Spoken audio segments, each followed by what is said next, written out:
If you're watching this video, you're probably in one of our showrooms and you would really like to look at an Express 6.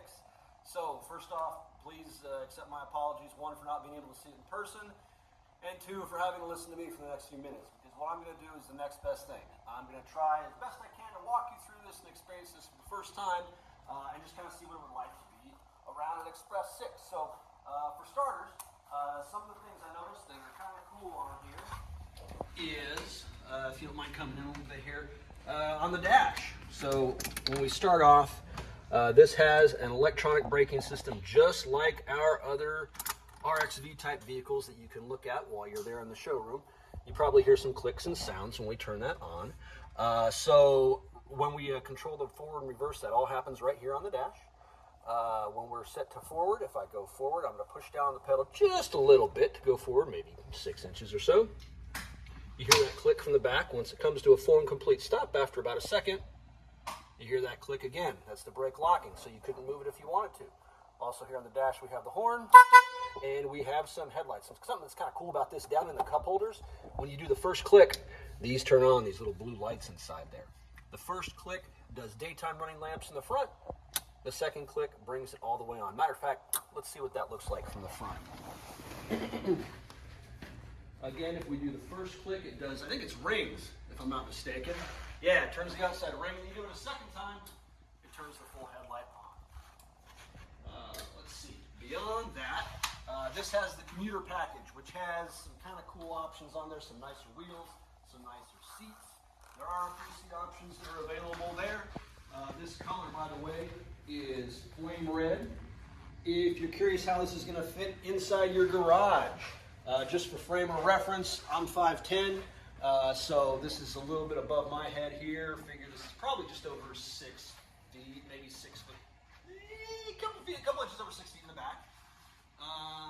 So nice, plenty of room here. Again, for most adults are going to be able to fit fairly comfortably here without hitting their head, and with having nice knee room here.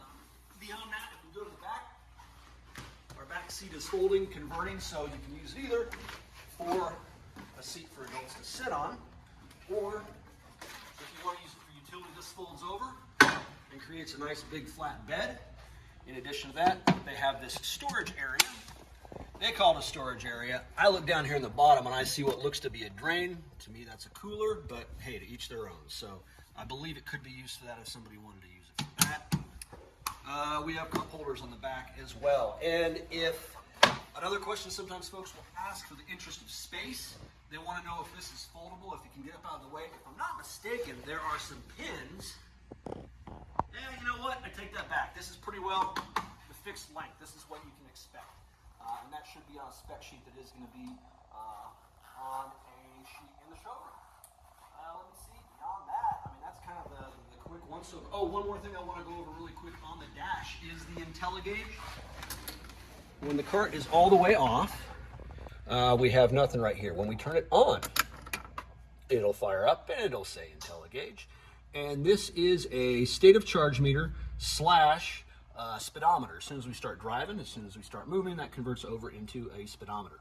We can also make some adjustments here. We can change, let's just say for argument's sake, instead of hours, we want to have an odometer. We can change that to an odometer right here. And down at the bottom of the screen, it's going to show how far we have driven so far. And the only thing I forgot here on the dash is going to be that, everyone asks what this is. This is your USB charger. So if you want to take a phone, put it down in this compartment down here maybe, there's space for that.